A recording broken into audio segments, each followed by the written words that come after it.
Bahia de Todos os Santos é o nome popular dado a um dos maiores estados do Brasil. Terra de Jorge Amado, Raul Seixas, Dorival Caymmi e Castro Alves, a localidade tem se destacado em todo o país por conta de sucessivas crises na segurança pública. Tomada por inúmeras organizações criminosas, a Bahia virou objeto de hiperfoco dos especialistas em segurança, pois a situação ali dentro está demonstrando o que poderá virar nosso país se não nos unirmos para combater a violência urbana organizada. Certa vez, um dos escritores que eu mais gosto e um grande baiano, Jorge Amado, ele foi morar na Europa e ele acabou recebendo uma carta do grande amigo dele, um grande baiano também, Dorival Caymmi, que ainda se encontrava no Brasil. O Dorival clamava para que Jorge Amado voltasse para cá, para o Brasil, para ficar e para curtir a Bahia de Todos os Santos. E aí Dorival apela, abre aspas, quero te dizer uma coisa que já te disse uma vez, há mais de 20 anos, quando tu deu de viver na Europa e nunca mais voltava. A Bahia está viva, ainda está lá, cada dia mais bonito, o firmamento azul, esse mar tão verde e o povaréu. Fecha aspas. A Bahia realmente nunca foi o paraíso perfeito, mas ela está, infelizmente, caminhando a passos largos para virar um grande inferno na Terra. Para começar, eu quero que vocês prestem atenção nesse ranking. Esse ranking apresenta os dados do Anuário Brasileiro de Segurança Pública sobre as 10 cidades brasileiras mais violentas de 2023. Se vocês prestarem atenção, dessas 10, 6 cidades estão localizadas no estado da Bahia. Muitas das mortes violentas ocorridas nesse estado foram frutos de disputas entre várias organizações criminosas e do confronto dessas organizações com as polícias durante ações de combate a esses grupos. Os números mostram uma crise profunda na segurança pública da Bahia e nos levam a pensar sobre os caminhos que devem ser seguidos para mudar esse cenário. Esse é o dossiê Bahia Dominada, o Laboratório do Caos, um vídeo documentário sobre a situação de um dos maiores estados do Brasil. Eu sou Joel Paviotti e você está na iconografia da história. Enquanto roda a vinheta, por favor, deixa seu like e se inscreve no nosso canal. Editor, roda a vinheta.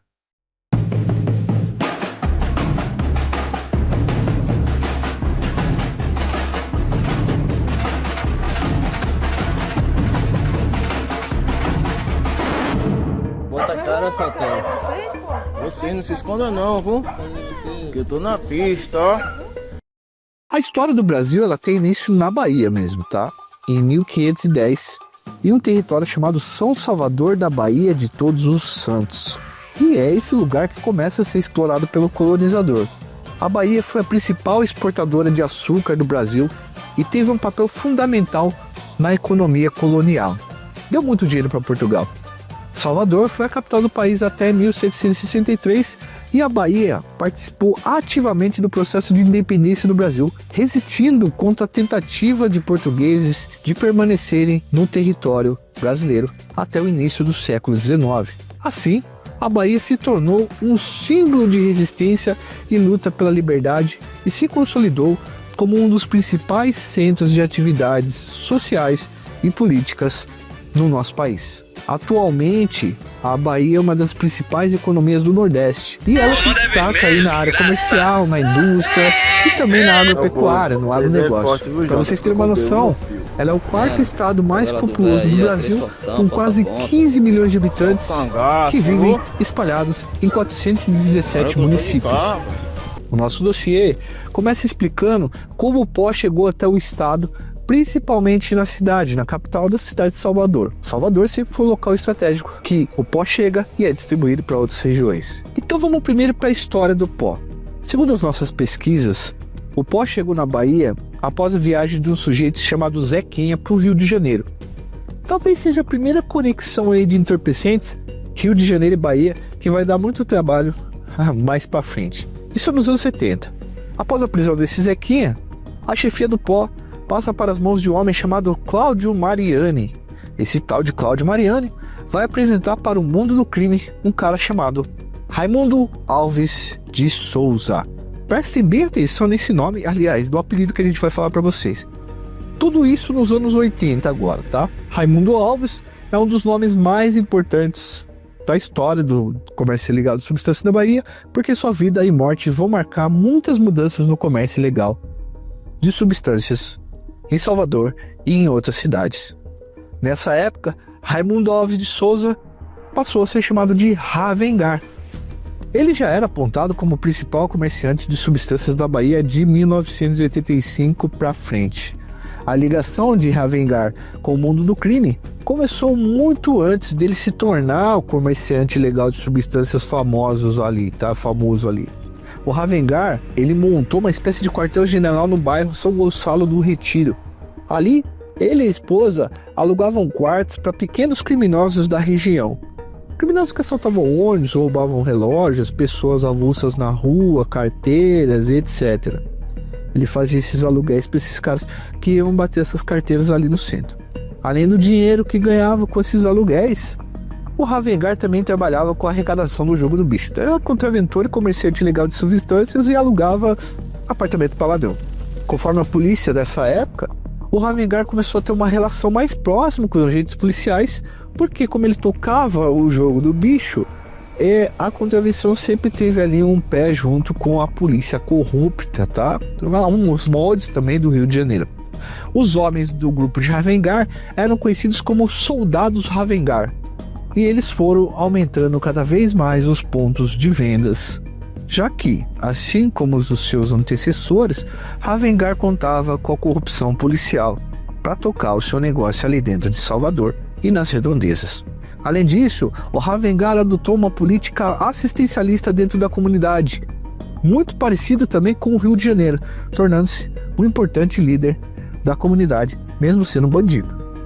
Ele ajudava moradores que entravam em dificuldades financeiras, construía creches, ele construiu até creches, deu cestas básicas, promoveu uma série de ações sociais que a gente está acostumado a ver acontecendo, pelo menos naquele período, tanto no Rio de Janeiro quanto na Bahia. Ravengar também coibia crime dentro da comunidade. Ele fazia isso como uma estratégia para manter, obviamente, a polícia fora da região que ele controlava. A partir da prisão de Ravengar, o comércio ilegal de substâncias na Bahia foi passando uma série de modificações que vai deixá-lo cada vez mais violento. Os pontos de distribuição foram se multiplicando e já não havia mais o grande centro de venda de pó do Ravengar. A coisa saiu de Salvador e se difundiu por lugares como Feira de Santana, Vitória da Conquista, Camaçari e outras grandes cidades e regiões metropolitanas da Bahia. Nos primeiros anos da década de 2010, o Ravengar já tinha perdido boa parte do poder e as novas gerações estavam chegando para ocupar esse espaço, né, que foi deixado pelo grande chefão aí das antigas, que era o Ravengar. Você acredita que depois que você foi preso, as drogas se espalharam muito mais em Salvador? É o que dizem. Aliás, não só eu, as autoridades, todo mundo fala. Por quê? Você tinha um controle? Não é questão que eu tenho controle, porque olha, tem uma coisa que chama-se o berço da hipocrisia. Você é um profissional, mas você é ferrenho contra a droga. Você critica em outros profissionais, que deve ser o seu papel fundamental de imprensa, criticar. Mas a gente vê que muitas pessoas criticam e quando sai das suas redações, chega ali na primeira post na esquina, pega um litro de uísque e bota debaixo do braço. Quer dizer, as drogas são as mesmas, elas só mudam em... É um discurso vazio. Um discurso vazio, mesmo que as drogas são mesmas, elas só mudam em termos de percentual. Porque drogas... De proibição ou não? Não, de proibição, porque a droga lícita, mata mais do que as ilícitas. Na verdade, só muda nesse percentual. Vendo a coisa desandar de dentro da cadeia, ele criou uma cartilha que ficou conhecida como Código de Ravengar. Ele tentou reorganizar, tentar aumentar um pouquinho da sua força que ele perdeu. Mas chegou um momento lá por 2015 que o Ravengar perdeu totalmente o controle de qualquer região baiana e os grupos passaram a tomar conta desse comércio, principalmente grupos locais. O pó virou uma praga em território baiano e Salvador virou um ponto estratégico para o comércio nacional e internacional de substâncias ilegais. A Bahia tem uma costa gigante, né? Todo mundo sabe disso.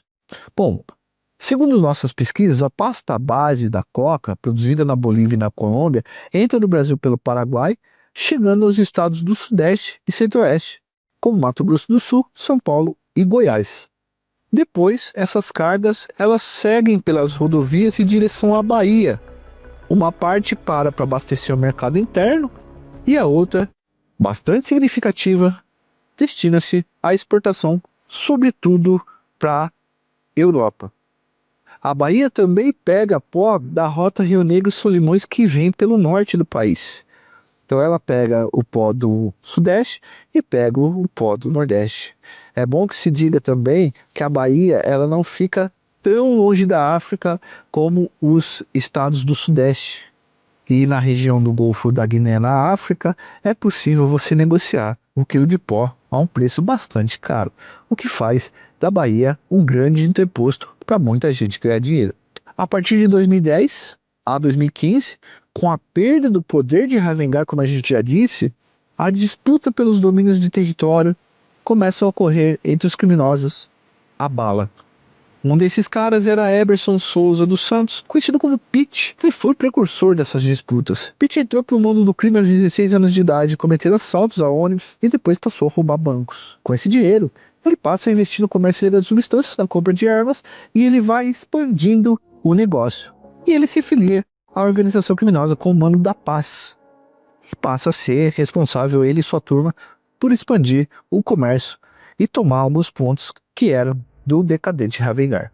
Pete resolveu tomar várias comunidades, tanto dentro como fora de Salvador, o que fez com que o grupo dele aumentasse de tamanho, mas os grupos locais também criassem uma espécie de resistência para evitar a entrada do Pete.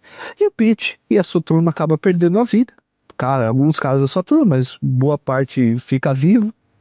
Ele perde a vida com um confronto contra a polícia, para variar um pouco, mas o seu grupo não para de aumentar o território. A partir desse movimento expansionista, começa a surgir na Bahia organizações criminosas que passam a se articular para ampliar o seu poder ou para não perder o poder.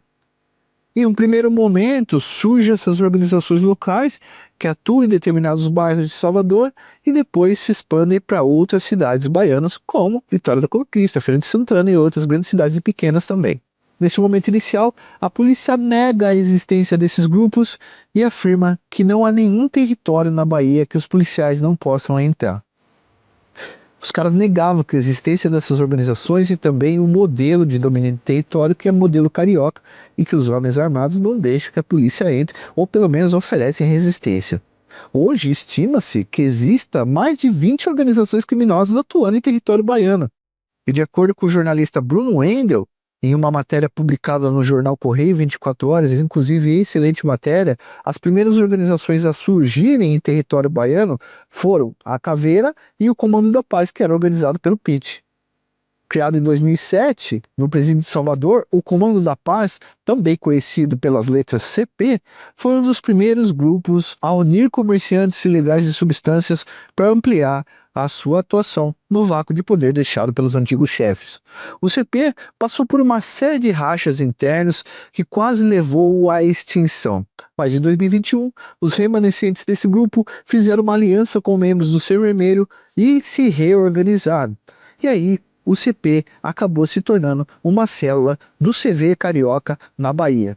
Através das alianças com organizações locais, o CV foi se estabelecendo em bairros de Salvador e posteriormente foi ampliando seus territórios para partes da Bahia. E é aí nesse ponto que é importante a gente dar uma atenção especial, porque a Bahia importa o modelo de franquias de ocupação e domínio de território tão comum dos comerciantes ilegais de substâncias ali do Rio de Janeiro. E a topografia de Salvador e de várias cidades são topografias bem parecidas com a topografia do Rio.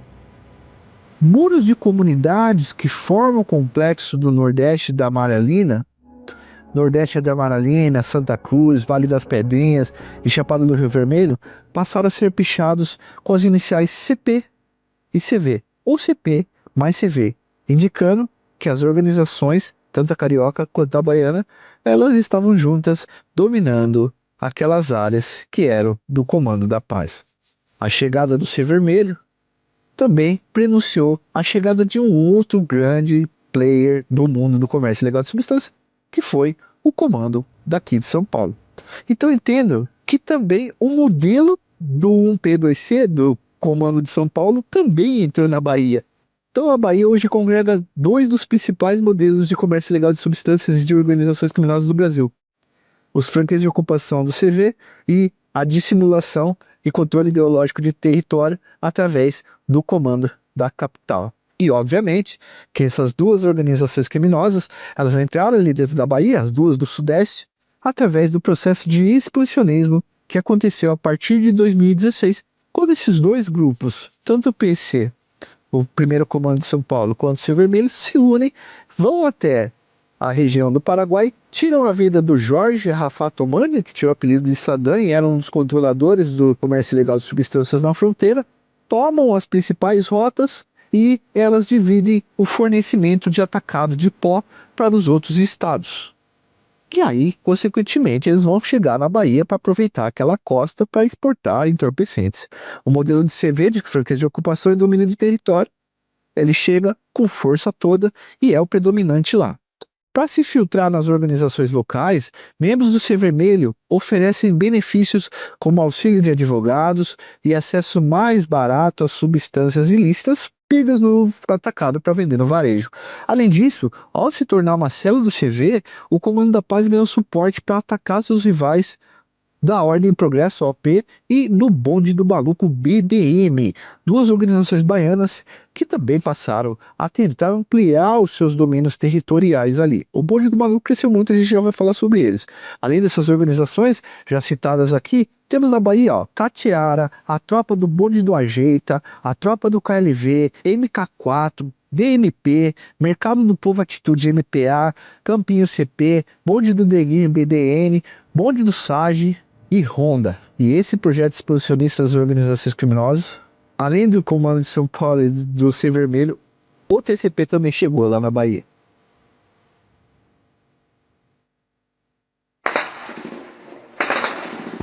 É o bonde do maluco dentro do corre, tá ligado não? É que é tudo triste.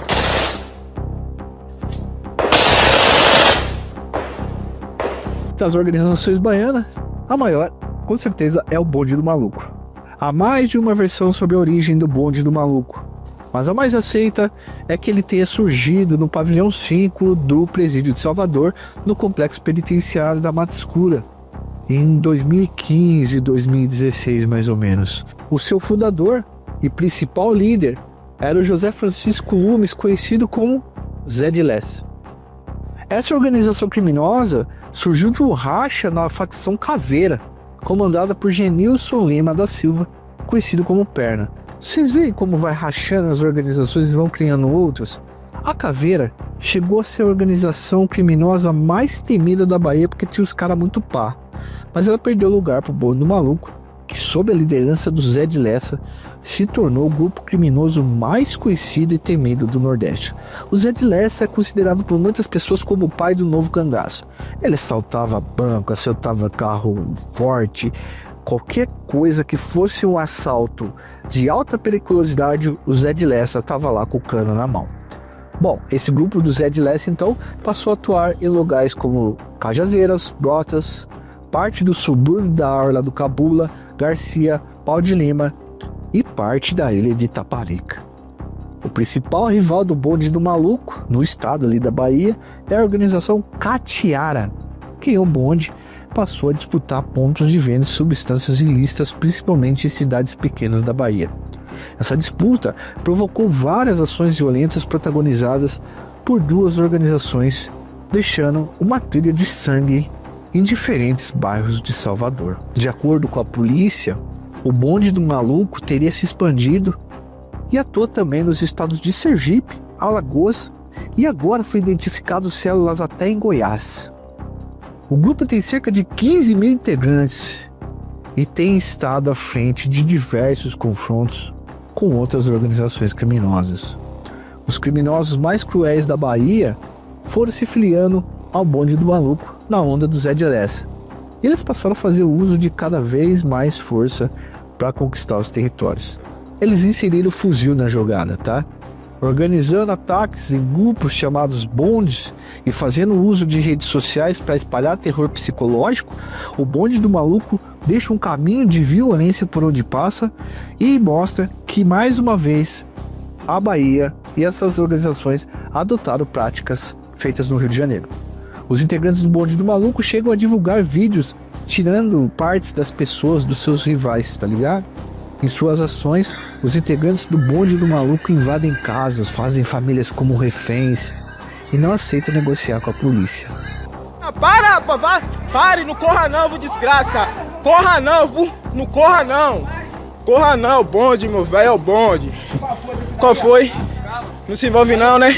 Não se envolve não.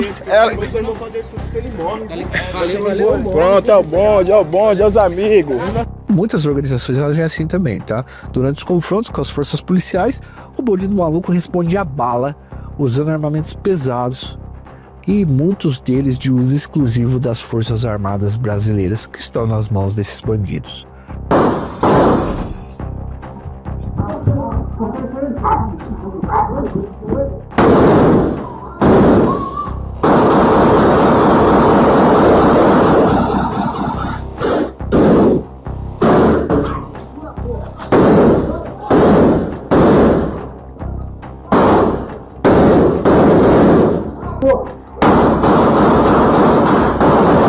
A ligação do bonde do maluco com o comando de São Paulo tem o objetivo de colocar a organização também no comércio internacional.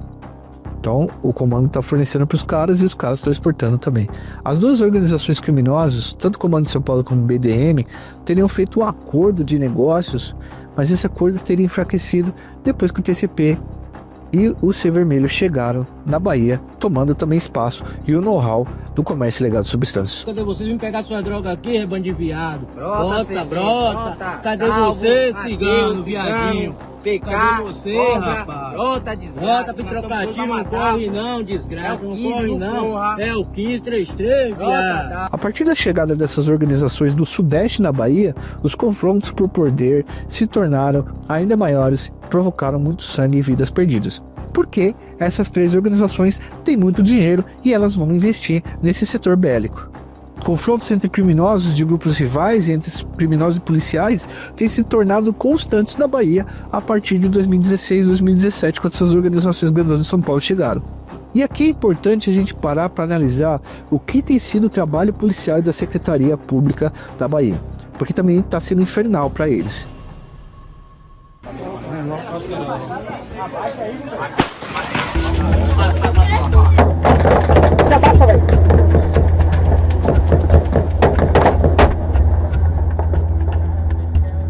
Durante muitos anos, a Bahia foi governada por um cara chamado Antônio Carlos Magalhães, ou por sucessores dele, tá?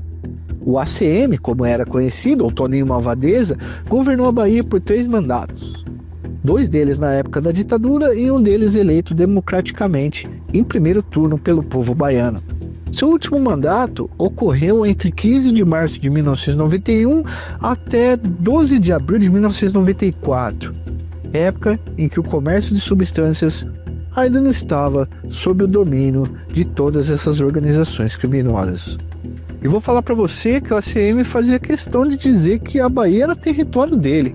Mas mesmo depois de deixar o governo e os seus sucessores também, que eram controlados por ele, a política do carlismo continuou na polícia baiana. De acordo com a dissertação de mestrado da pesquisadora Cássia Carvalhal Borges, o Estado, a Sociedade e a Criminalidade, Políticas Públicas de Segurança da Bahia de 1991 a 2002, ela diz que durante o governo ACM e dos seus assessores carlistas, foi adotada uma política de segurança baseada na tolerância zero. Eu acho que a gente precisa prestar um pouco atenção nessa política.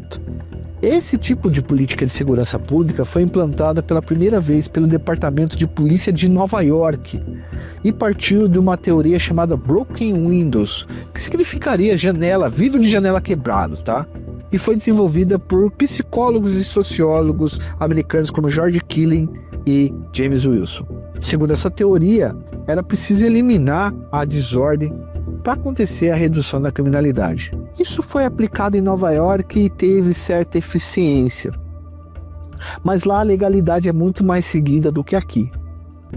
A ideia da Broken Windows é assim: quanto mais estragado e largado está alguma coisa, mais a tendência é ficar largada.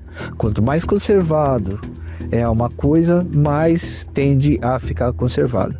Então, uma janela quebrada por muito tempo pode fazer com que a percepção seja que está tudo destruído e que está tudo tendendo ao caos. Agora, uma janela consertada, bonitinha, limpa, ela pode criar uma tendência psicológica às pessoas a continuarem conservando aquilo lá. Portanto, seria uma adoção de que crime é crime, desde o menor crime até o maior. Só que no Brasil isso foi combatido com violência. Essa visão foi trazida pelo ACM e foi incutida na polícia baiana.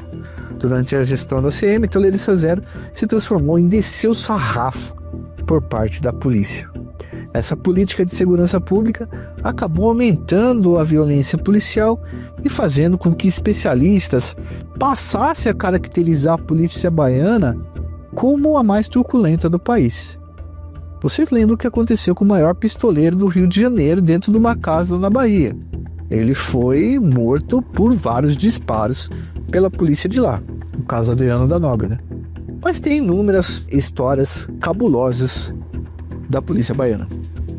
A política de combate a todo custo e a falta de efetivo investimento acabou cobrando seu preço.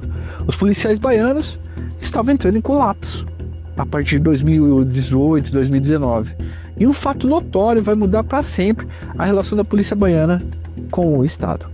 Os próprios policiais que eu já conversei, representantes, dizem que essa política do embate da violência o tempo todo faz muito mal para os policiais. E esse fato que eu vou contar para vocês me parece que foi a gota d'água. Presta atenção no que a gente vai contar a partir desse momento. Em março de 2021, o Brasil vivia um período de isolamento, lógico, provocado pela pandemia de Covid-19.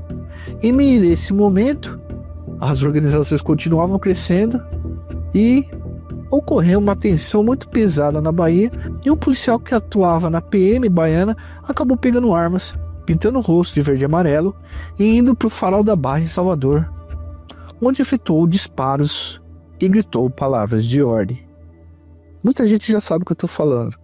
Essa ação acabou tendo um desfecho trágico que gerou muita discussão sobre a saúde mental e as condições de trabalhos policiais dos brasileiros e principalmente dos agentes de segurança baianos.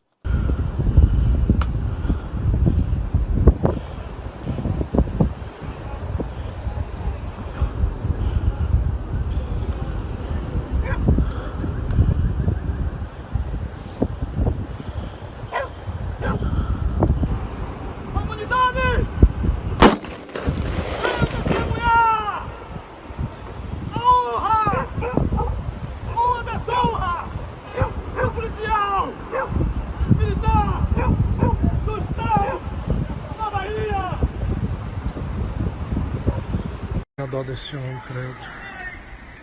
Ai, ele atirou pra frente, caralho. Puta merda. Meu Deus, ai, mataram ele. Mataram o cara, gente. Mataram ele, velho. Tadinho. Mataram ele. Não, meu Deus do céu. Cambada de covarde. Mataram ele. O fato que eu vou contar para vocês é sobre o policial Wesley Soares Góes, de 38 anos, que acabou perdendo a vida nas mãos dos colegas policiais.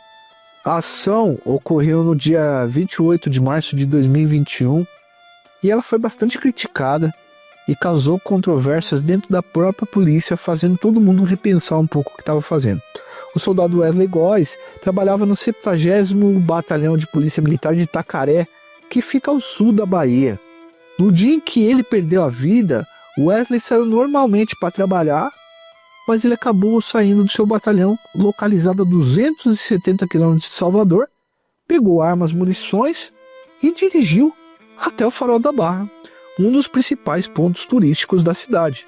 De acordo com a Secretaria de Segurança Pública, ao passar pela Avenida 7 de Setembro, no centro ali de Salvador, Wesley começou a efetuar disparos de dentro do carro, atirando a esmo mesmo. Uma perseguição então policial teve início e ele fugiu por quase 5 quilômetros até o Farol da Barra. Parece que ninguém estava entendendo nada do que estava acontecendo na real. Wesley Góes chegou ao farol portando um fuzil com 5 cartuchos de munições e um revólver com 33 munições, pronto para atirar, para descarregar. O soldado Wesley, então, começou a atirar para cima e a gritar palavras de ordem, numa cena horrível. O Góes chamava as pessoas para se unirem a ele dizendo, abre aspas, comunidade venha testemunhar a honra e a desonra de um policial militar da Bahia, fecha aspas. Em outro momento, ele afirmava que não ia deixar, não ia permitir que a sua dignidade fosse violada, que a dignidade do trabalhador fosse violada. Segundo os colegas do Wesley, ele era contra o lockdown e ele não aguentava mais os plantões de virada e tanta violência que ele tinha que colocar em cima dos cidadãos baianos.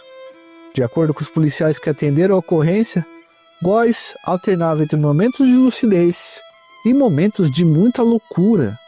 Conforme a Secretaria de Segurança Pública, novamente da Bahia, que foi colocado explicando, o soldado teve um surto psicótico. E por mais que os policiais tivessem tentado negociar com ele, eles não conseguiram conter o cara só na conversa.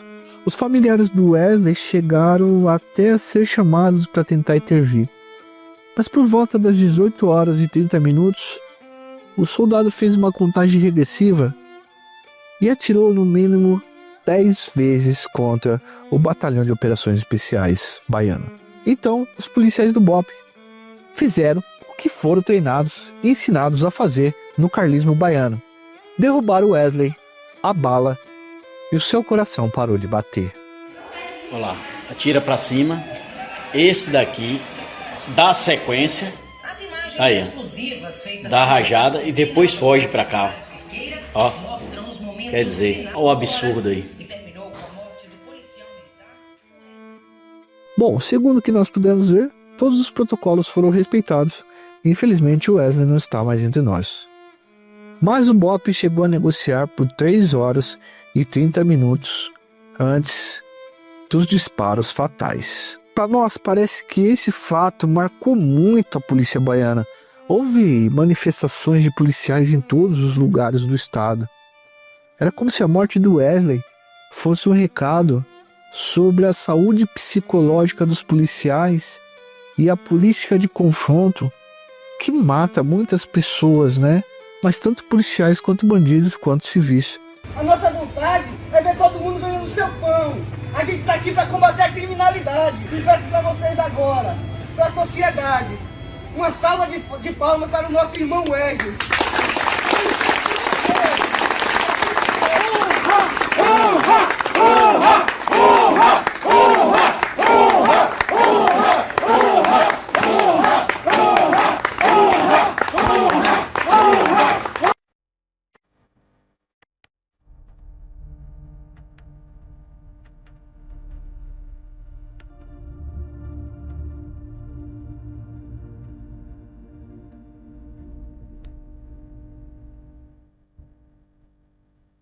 Nos últimos anos, houve um aumento considerável da letalidade policial baiana, sabe? Em 2022 foram 1.464 mortes, o equivalente a 4 mortes por dia, que é o maior número absoluto do país. Ou seja, atualmente a polícia da Bahia é a que mais mata no Brasil, sendo responsável por 23% de todas as mortes cometidas por policiais. Os inúmeros conflitos com organizações criminosas nessa bagunça acaba, enfim, aumentando esses índices, porque a polícia acaba, como eu disse para vocês, matando e sendo morta. Em municípios, por exemplo, como o Jequié, a taxa de execução por cada 100 mil habitantes chega a 88,8, mais que o triplo da média nacional. É quase o dobro do que era Medellín no auge da guerra, lá na Colômbia. Esse cenário de violência extrema é fruto de uma série de fatores, entre eles, lógico, a guerra entre organizações rivais, mas também a política de embate baiano. Veja, eu não estou falando mal da polícia da Bahia. Eu estou falando sobre uma política da polícia baiana que faz mal para a mente dos próprios policiais, segundo os especialistas. Ao mesmo tempo, muitos policiais dizem que não há como combater o crime sem esse uso dessa força, né? Então é essa disputa também ideológica de discursos que existem ali dentro desse conflito generalizado que está acontecendo. Com a vitória de Jacques Wagner, o PT em 2006, o carlismo chegou ao fim, pelo mesmo papel, mas a violência que domina o Estado e as ações policiais violentas continuaram acontecendo. Em 2012, o governo do Wagner teve que enfrentar uma greve de policiais que durou 12 dias e espalhou um caos bem grande assim, em diversas cidades baianas, tá? Boa noite, baianas e baianos. Temos vivido nos últimos dias momentos de intranquilidade na capital e em algumas cidades do interior. Quero tranquilizar você e sua família. Estou tomando todas as providências para garantir a segurança dos nossos cidadãos. Agi imediatamente e com rigor para conter as ações de um grupo de policiais que, usando métodos condenáveis e difundindo o medo na população, chegou a causar desordem em alguns pontos do Estado. Ontem mesmo, a partir de um pedido meu, direto à presidenta Dilma Rousseff, desembarcaram na Bahia os primeiros contingentes da Força Nacional de Segurança, que, juntamente com as Forças Armadas, já estão nas ruas para garantir a paz. Hoje, estão presentes reforçando o policiamento 2.350 militares do Exército, da Marinha e da Aeronáutica. Amanhã, se somarão a esse contingente mais 600 profissionais. Não esperava outra atitude da nossa presidenta Dilma. Defensora da democracia como eu, sabedora de que a democracia é o território do império da lei, não podemos conviver um movimento já decretado ilegal pela Justiça Baiana, além dos 12 mandatos de prisão que já foram emitidos. Portanto, conclamo a todos os profissionais da Polícia Militar a retomarem a normalidade dos seus trabalhos.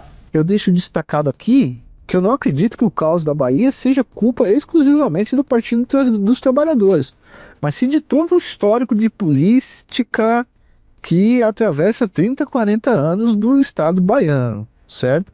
Não vamos fazer disso aqui uma briga política partidária, porque todos nós temos que estar unidos pela Bahia. O então governador Jacques Wagner, nessa greve, pediu auxílio do Exército, da Marinha e da Aeronáutica para conter a violência que se espalhava e condenou, claro, a greve dos policiais. Mas o Wagner já tinha apoiado greves de policiais no governo que não era dele, tá? Ele acabou cedendo aos grevistas e prometendo que iria introduzir um maior efetivo, iria também alterar os cursos de formação e tentar alterar um pouco também essa política que estava tirando a vida de muitos policiais e fastidiando psicologicamente os policiais. O Jacques Wagner governou a Bahia entre 2007 e 2015. Depois veio o petista Rui Costa, que governou entre os anos de 2015 e 2023. Atualmente, o governo também é do PT, está na mão do baiano Jerônimo Rodrigues, que também tem tido que enfrentar uma série de problemas de segurança pública da Bahia e tem lidado com os confrontos contra as organizações com as mesmas ações que o carlismo, o Jacques Wagner, o Rui Costa e todos os outros fizeram. Para entender melhor como tem sido a ação da polícia no combate das organizações criminosas que atuam em território baiano, nós fomos conversar com um representante político da polícia, tá? Para trazer o lado deles, claro. O Capitão Alden nos explicou o cenário atual do Estado. Obrigado pela participação, viu, capitão? Porque antes da entrevista, eu quero deixar claro para vocês que outros políticos foram procurados e eles não nos atenderam, tá? Nós procuramos, por exemplo, o deputado Robson Almeida do PT, através das redes sociais, do WhatsApp, onde tinha os contatos dele. Ele não nos atendeu.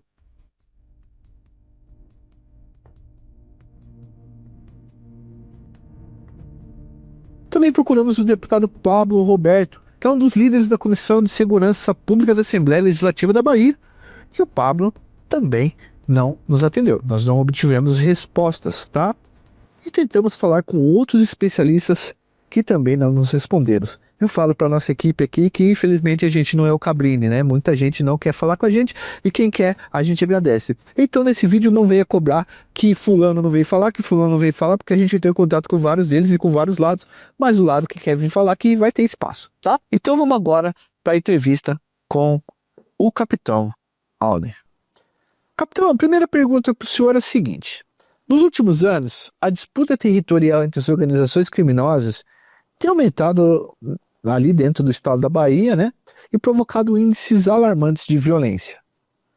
Como o trabalho policial e o seu trabalho como representante político eleito, deputado federal, pode conter esse avanço das organizações e da violência? Essa é uma pergunta que chega a ser retórica, mas que revela o que a maioria da população sente diariamente na pele. Os planos estão no papel, mas o crime continua nas ruas. A verdade é que o governo federal até anunciou um plano com um nome bonito, discursos impactantes, com promessas de investimentos e de integração. Mas, na prática, o crime organizado continua crescendo, ganhando poder e desafiando o Estado brasileiro em várias regiões. E a Bahia, infelizmente, é um dos estados mais afetados por esta omissão estatal. O que falta nesses planos? Faltam ações concretas, faltam medidas firmes, faltam autoridade e coragem para enfrentar o problema de frente. Não adianta fazer conferências e criar comitês se o que vemos nas comunidades é o domínio absoluto de facções, tráfico de drogas, milícias, armas ilegais e jovens sendo recrutados para o crime por falta de oportunidade e por ausência total do Estado. Que, inclusive, como absurdos na Bahia tem precedentes, quem não lembra do ex-governador do Estado da Bahia que se mostrou preocupado com o fim do tráfico de drogas, porque, segundo ele, o tráfico empregava milhares de jovens.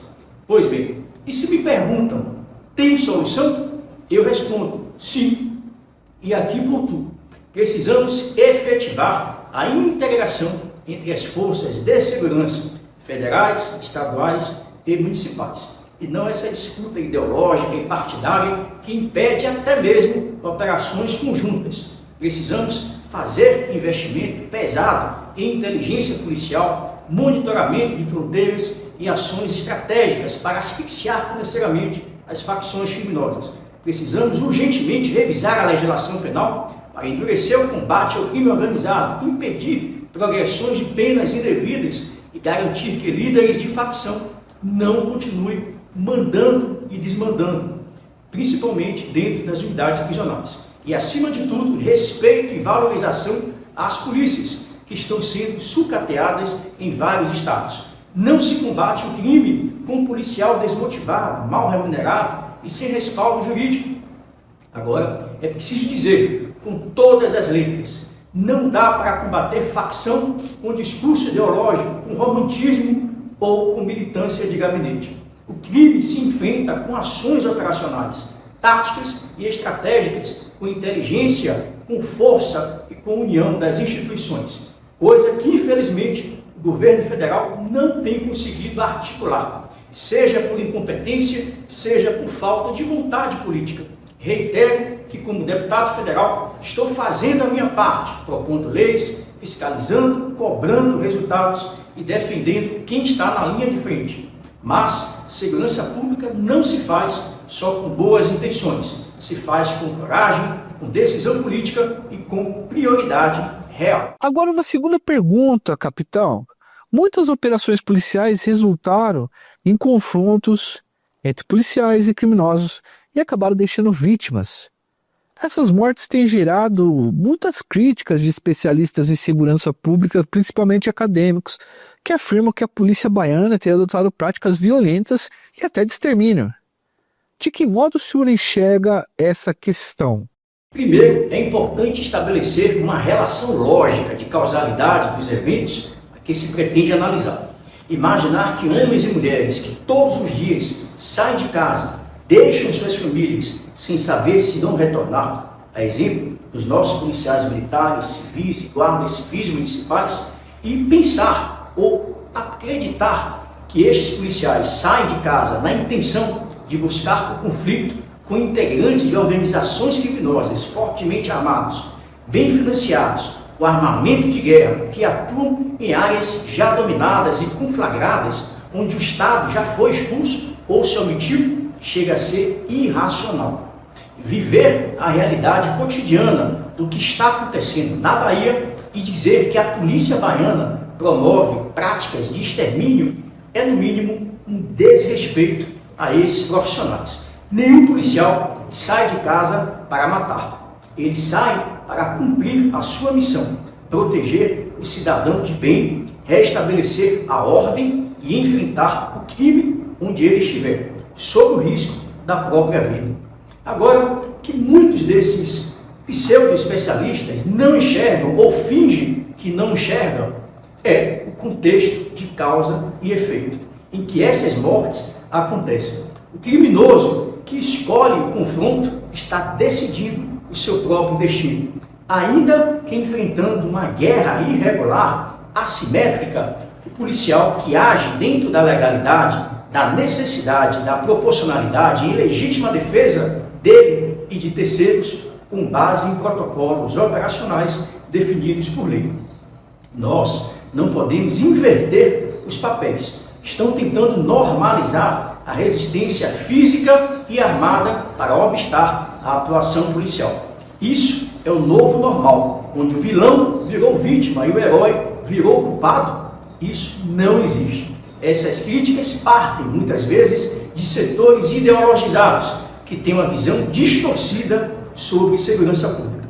Criticam a ação policial, mas não dizem uma palavra sobre o tráfico de drogas, sobre o aliciamento de menores, sobre os assassinatos de inocentes ou sobre os tribunais do crime promovidos por facções criminosas. E vejam, se há excessos, que sejam apurados com rigor e com responsabilidade, porque é competente para fazê-lo. Nós defendemos a legalidade e a técnica e a ética na atuação policial, mas não admitimos que se use um discurso de execração de imagem do policial para romantizar e proteger o bandido e enfraquecer quem está defendendo a sociedade verdadeiramente. A violência não começa com a polícia, ela começa com a presença do crime organizado, com a ausência do Estado, com a falência de políticas públicas. Infelizmente, é isso que temos visto na Bahia nos últimos anos. Portanto, o que eu defendo é simples: respeito ao policial, combate firme ao crime e segurança de verdade. Para quem trabalha e vive honestamente, chega de demonizar quem veste a farda. O policial não é o problema, ele é parte da solução. E para terminar, senhor deputado, o governo federal criou em outubro de 2023 um plano para conter o avanço de organizações criminosas no país. No entanto, mais de um ano e pouco depois, a situação continua a mesma e as organizações seguem forte em guerra com suas rivais. O que falta para que essas ações de segurança pública consigam atingir o objetivo esperado minimamente? O que estamos testemunhando na Bahia não é de agora. Há tempos venho chamando a atenção para este problema, que é uma combinação entre a negação e a omissão diante dos alertas feitos e a má gestão da segurança pública por parte do governo do Estado. Em 2012, quando elaborei a cartilha de orientação policial, Tatuagens Desvendando Segredos, alertando sobre o crescimento das facções criminosas na Bahia e no Brasil. Naquela oportunidade, demonstrei a existência de códigos e linguagens simbólicas associadas ao crime organizado, tais como gestos, tatuagens e pichações. Se tivesse levado a sério estes alertas que foram feitos, certamente a realidade seria outra. Apesar de, nos últimos anos, a Bahia ter apresentado uma pequena redução no número de mortes nos últimos 2 anos, os números continuam alarmantes. Somente no governo do governador Jerônimo, nos últimos 2 anos, já foram contabilizados quase 10 mil assassinatos. Desde o início do governo do PT, aqui na Bahia, em 97, já temos mais de 90 mil assassinatos registrados. A maioria destas mortes foram provocadas pela guerra entre facções criminosas que disputam territórios na Bahia e os intensos tiroteios que ocorrem na capital em plena luz do dia. Nessa guerra, quando não há mortes, deixa sequelados. E até o momento, de acordo com o Fogo Cruzado, nos últimos 60 dias já foram registrados mais de 1.300 tiroteios com mais de 300 feridos. Segundo dados do Ministério da Saúde, através do SUS, somente em 2022 foram quase 17 milhões de reais gastos somente com o tratamento de pessoas feridas a bala na Bahia. A Bahia é o estado que mais possui facções criminosas do país. São 21 facções no total. Muitas destas facções com atuação transnacional, e estas estão replicando aqui na Bahia ações antes somente vistas no Rio de Janeiro e em São Paulo. Construção de barricadas, emboscadas de viaturas policiais, sequestro de ônibus coletivos para fins de bloquear o acesso da polícia, imposição de toque de recolher e códigos de conduta para moradores. Enquanto deputado federal e capitão da Polícia Militar, eu conheço esta realidade de perto. E é por isso que eu tenho trabalhado incansavelmente no Congresso Nacional para garantir mais respaldo legal, estrutura e valorização para os nossos agentes da segurança pública. Um exemplo disso é o projeto de lei número 954 de 2024, de minha autoria, que propôs punir aqueles que oferecessem resistência à abordagem policial. O objetivo é, claro, garantir que o policial tenha respaldo jurídico para agir com firmeza e segurança. Da mesma forma, o outro projeto de minha autoria, o PL 1491 de 2025, que veda o estabelecimento de classificação e segregação dos internos no sistema penitenciário por critério de facções. Ao separar os presos por facção, o Estado acaba muitas vezes legitimando e reforçando essas organizações. Dentro de unidades dominadas por uma facção, ela consegue impor regras, recrutar novos membros e se organizar com mais liberdade. Isso demonstra também a perda do controle do Estado. Em presídios segregados, é comum que o poder de fato passe para os líderes da facção. O Estado, muitas vezes, vira apenas o administrador do espaço, enquanto quem realmente manda são os criminosos. Um outro ponto interessante: ambientes onde uma facção domina tornam quase impossível a ressocialização. O preso é pressionado a se aliar ao grupo dominante para garantir sua segurança, mesmo que não seja originalmente membro de uma facção. Além destas ações legislativas, como deputado federal, eu tenho atuado ativamente nas comissões de segurança pública e combate ao crime organizado, propondo não somente audiências públicas, mas proposições legislativas que visem garantir não somente o respaldo dos policiais, mas também o devido enfrentamento a essas organizações criminosas. Aqui na Bahia, um deputado federal, destinei quase 4 milhões de reais para as forças de segurança, para que elas possam ser fortalecidas no combate à criminalidade e ao crime organizado. Como a gente tentou mostrar aqui, esse cenário não foi construído de repente. Ao longo de vários anos, o mundo do crime, principalmente o comércio ilegal de substâncias, foi trilhando um caminho que culminou nessa onda de violência que toma conta da Bahia e é provocada por disputas de território e poder. Lembre-se disso: território e poder, poder e território. A gente foi atrás de uma pesquisadora, tentamos falar com ela nas redes sociais, não conseguimos. A gente trouxe o trabalho dela. Ela é uma policial penal e estudiosa das atividades de negligência e crime organizado. O nome dela é Mônica Pinto Lehmann Gruber. Ela é autora da série de livros Inteligência, Segurança Pública e Organização Criminosa. Segundo ela, esse cenário que a Bahia passa já estava previsto desde 2018, quando as organizações de São Paulo e Rio começaram a chegar por lá. Conforme a pesquisadora colocou em seus textos, foi enviado um relatório do Ministério da Justiça e entregue para o governo baiano, mostrando que a Bahia estava no centro das articulações criminosas do país e uma hora entraria em colapso. Abre aspas, fala dela. A Bahia possui a maior extensão de acesso à área marítima e por isso se tornou a área de interesse dessas organizações. Esse crime organizado não atua mais no Brasil somente, passou a ser transnacional. Já levam pó para continentes como Ásia, África e Europa. A Bahia se tornou o próximo passo para os negócios dessas maiores organizações, porque cada vez mais a segurança pública vai descobrindo as rotas e elas acabam saturadas. Num território desse tamanho, eles vão achando outras alternativas e já usam navios, submarinos. Até pouco tempo, nós não tínhamos sequer conhecimento disso. Fecha aspas.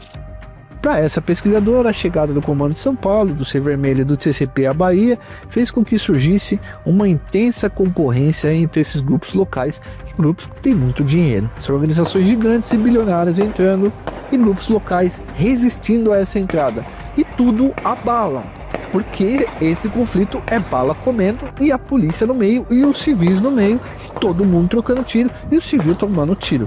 Essas organizações do Sudeste passaram a patrocinar as rivalidades históricas que existiam entre grupos de várias cidades e várias comunidades, seja na capital ou em outros locais.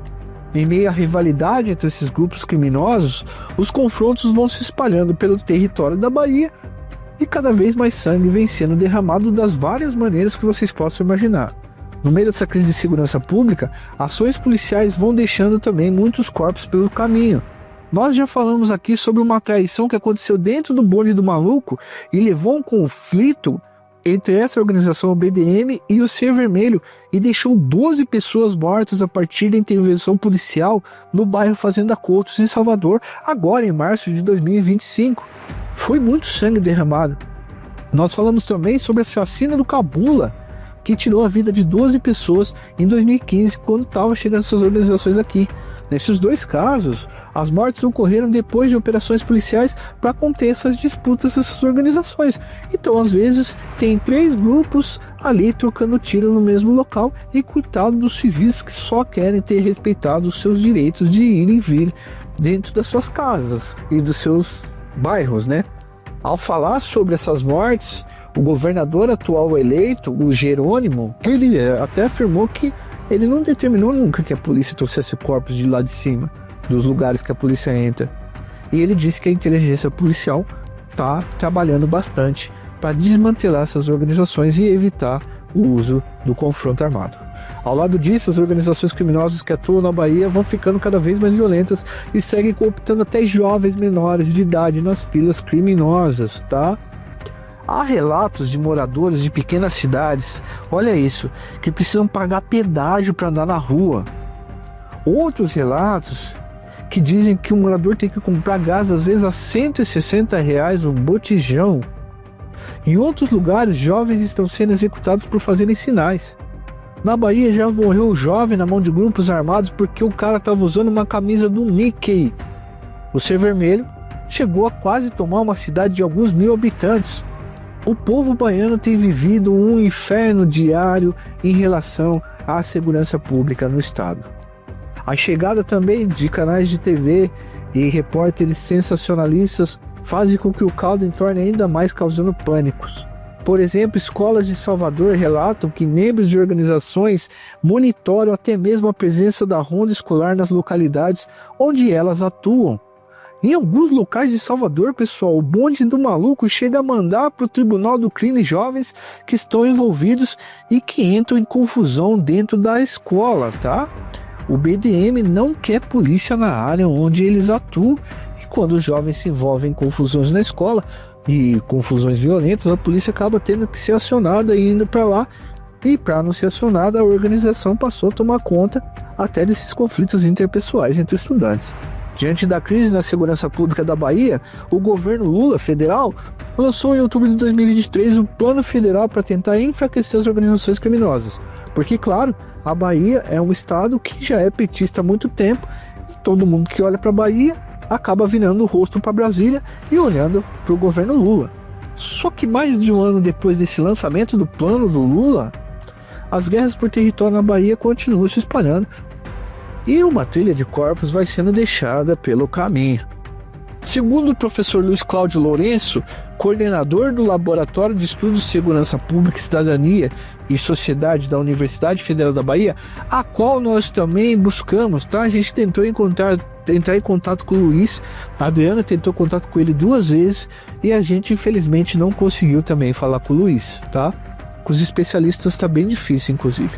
Mas a gente cita ele aqui como um grande pesquisador. O Luiz fala, abre aspas, há uma dinâmica de violência que se retroalimenta. É preciso romper com essa lógica e quem pode fazer isso é o poder público. Mas para isso, é preciso parar de fazer mais do mesmo. A saída não é pela força. Fecha aspas.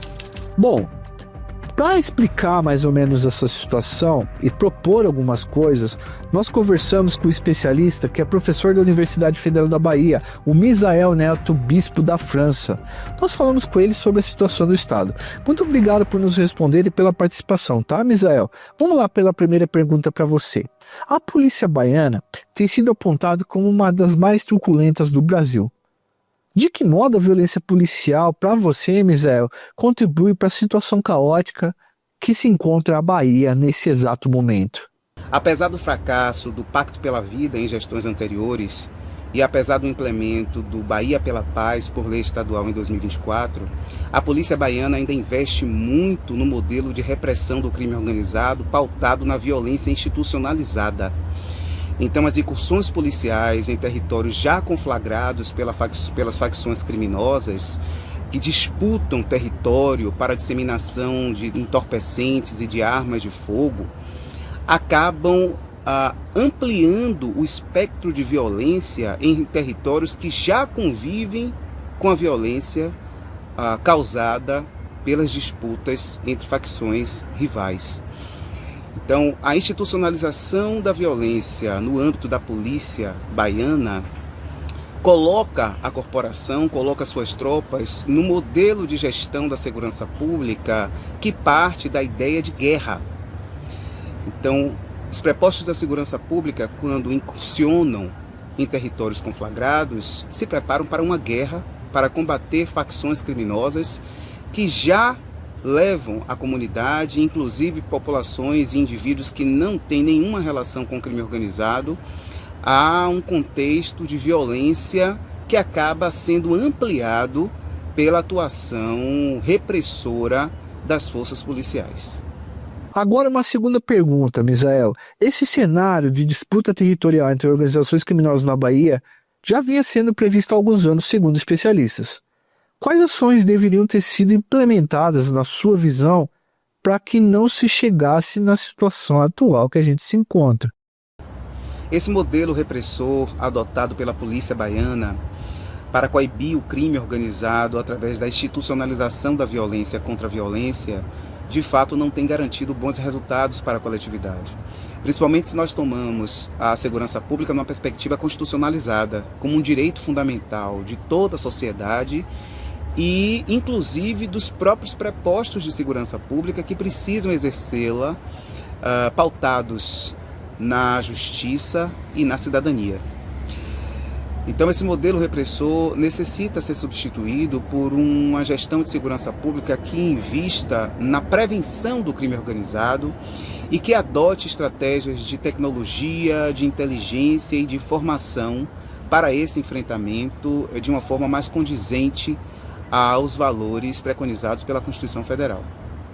Aqui é de se esperar uma articulação maior entre a Secretaria de Segurança Pública da Bahia e Secretaria de Segurança Pública de outros estados que adotam um modelo mais eficaz de enfrentamento ao crime organizado, uma articulação maior entre a Secretaria de Segurança Pública Estadual e as diretrizes federais, não somente da Polícia Federal, mas em especial do próprio Ministério da Justiça e da Segurança Pública, sempre atenção às diretrizes do Sistema Único de Segurança Pública, que preconiza a atuação dos prepostos da pasta pautados numa lógica de respeito aos direitos humanos. Mais uma vez, o respeito aos direitos humanos da coletividade, que tem garantido pelo Constituinte o direito fundamental à segurança pública e também garantia de direitos humanos de quem exerce a segurança pública.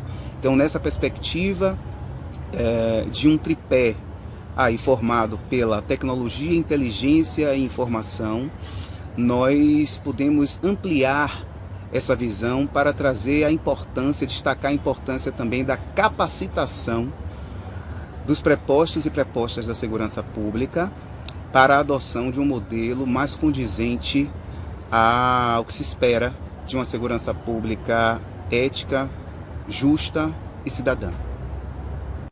Agora, para terminar, o confronto direto das forças policiais com as organizações criminosas não tem se mostrado tão eficaz no combate a esses grupos. Que tipo de política de segurança pública seria mais adequado para melhorar a situação da Bahia hoje? O que nós assistimos hoje na capital baiana e em outros municípios do estado, a crescente disputa entre facções criminosas e rivais pelo domínio de territórios para a garantia da disseminação de entorpecentes, de arma de fogo, é fruto da desarticulação da liderança do crime organizado, em especial do tráfico de entorpecentes, que ocorreu no ano de 2004, portanto, há mais de 20 anos, com a prisão de Raimundo Ravengar, que controlava o tráfico de drogas no Morro do Águia, em Salvador. A partir dessa prisão, houve uma ampliação, um crescimento da disputa por territórios e de disputa por liderança de regiões para garantia dos resultados e dos lucros do crime organizado, entre ramificações de facções criminosas oriundas, principalmente do sudeste do Brasil, que resultaram em uma série de crimes e principalmente uma série de homicídios nesse contexto de disputa por territórios. Então, o que se esperava era de que a polícia baiana, através de inteligência, através da articulação com a polícia de outros estados, inclusive com a Polícia Federal, que tem expertise para a coibição do crime numa perspectiva suprarregional, engendrasse esforços no sentido de conter esse crescimento de facções criminosas e as disputas provocadas por elas para o controle de territórios e uma disputa pautada no crescimento da violência, na prática de crimes graves, inclusive de elevação de percentual de mortes, não somente de indivíduos faccionados que disputavam a liderança do crime organizado na capital e no estado da Bahia como um todo, mas também a morte de pessoas da comunidade que não têm nenhum envolvimento com essas facções. Então, se houvesse uma articulação maior entre a polícia baiana e a polícia de outros estados, estados que são origem dessas facções e das ramificações dessas facções que chegaram até a capital baiana e outros municípios da Bahia, se houvesse uma articulação maior entre a Secretaria de Segurança Pública e a Polícia Federal, talvez os resultados, os índices da violência causados por essas disputas fossem bem mais baixos do que nós assistimos nos dias atuais. Bom, e nós fomos atrás das falas de outros especialistas, principalmente representantes de instituições policiais. Para o agente de Polícia Federal José Mário Lima, que atua como diretor do Sindicato de Policiais Federais da Bahia, ele diz, abre aspas, a expressão colocada é que as mortes são dano colateral no combate. Não pode ser assim. Com a inteligência, minimiza esses casos, fecha aspas. O sindicalista da Polícia Federal fala que a solução é investir em mais inteligência. Mas, segundo o Sindicato dos Policiais Civis da Bahia, há um déficit de 40% no número de agentes necessários para atuarem no serviço de inteligência. E esses 40% a menos evita que tenha eficiência no monitoramento de atividades suspeitas, rastreamento de rotas de venda de substâncias ilícitas e na apuração de denúncias. Com uma situação complicada dessa, a gente é a favor e contra o governo. Tem gente que fala que a Bahia está muito pior do que está, e tem gente que nega que a Bahia esteja no lugar que está. Nós mesmos, quando anunciamos que íamos fazer dossiê, apareceu gente falando assim, pô, você vai falar mal de polícia? E apareceu gente falando que não estava acontecendo nada, que eu estava ajudando o neto do Antônio Carlos Magalhães. Bom, tudo acaba virando pauta política, e a Bahia pode ser o primeiro estado a receber uma proposta política de buquelização social. Escute isso. Ou seja, alguns especialistas falam que políticos vão começar a propor estado de exceção na Bahia, e esse estado de exceção seria o modus do presidente Nayib Bukele de El Salvador, um estado de exceção em que a polícia teria autonomia total para colocar pessoas dentro da cadeia. Nós entramos em contato com a Secretaria de Segurança Pública da Bahia para obter o posicionamento oficial da situação do estado. Nós enviamos algumas perguntas para eles e eles responderam com a seguinte nota. Nota exclusiva para o nosso canal. Obrigado, Secretaria de Segurança Pública da Bahia. Abre aspas. A SSP ressalta que as ações da Polícia Militar e Civil resultaram na redução de 32,1% das mortes violentas na região metropolitana de Salvador em janeiro de 2025, na comparação com o mesmo período do ano anterior. A queda também foi apontada em Salvador. A capital teve 78 mortes violentas em janeiro deste ano, contra 82 casos no mesmo período em 2024. A diminuição foi de 4,9%. A Secretaria de Segurança Pública destaca ainda que nos últimos 2 anos as mortes violentas recuaram 8,2% em 2024 e 6% em 2023 no estado da Bahia. Fecha aspas. Nesse cenário de disputas territoriais por organizações criminosas, falta efetivo policial e serviço de inteligência. A Bahia segue enterrando muitos corpos, vendo muito sangue derramado e a população tomada de bastante medo. Uma curiosidade é que em 2011, a Secretaria de Segurança Pública da Bahia lançou um catálogo chamado Baralho do Crime, que tinha como objetivo trazer informações sobre foragidos procurados da justiça ali no estado. Eles divulgam fotos e apelidos numa carta de baralho. Através do Baralho do Crime, é possível fazer denúncias anônimas informando o paradeiro de criminosos mais procurados do estado. Cada vez que um criminoso é preso ou um criminoso é morto, outro criminoso passa a ocupar o seu lugar nesse baralho. E assim, o banco de dados de criminosos vai sendo atualizado e vai crescendo cada vez mais. O problema é que na Bahia, a criminalidade ainda é tão disseminada que tem faltado cartas para tantos criminosos nesse baralho do crime, e por mais que as cartas sejam atualizadas, todo dia um criminoso novo entra para essa caixa de baralho. Por fim, a Bahia se tornou um grande baralho de cartas em que a sorte está lançada na roleta da vida e da morte. Que Deus ajude e proteja o povo baiano, e que o som dos disparos possam ser substituídos pelo belo som dos tambores de São Salvador, na linda Bahia de Todos os Santos, como dizia Jorge Amado.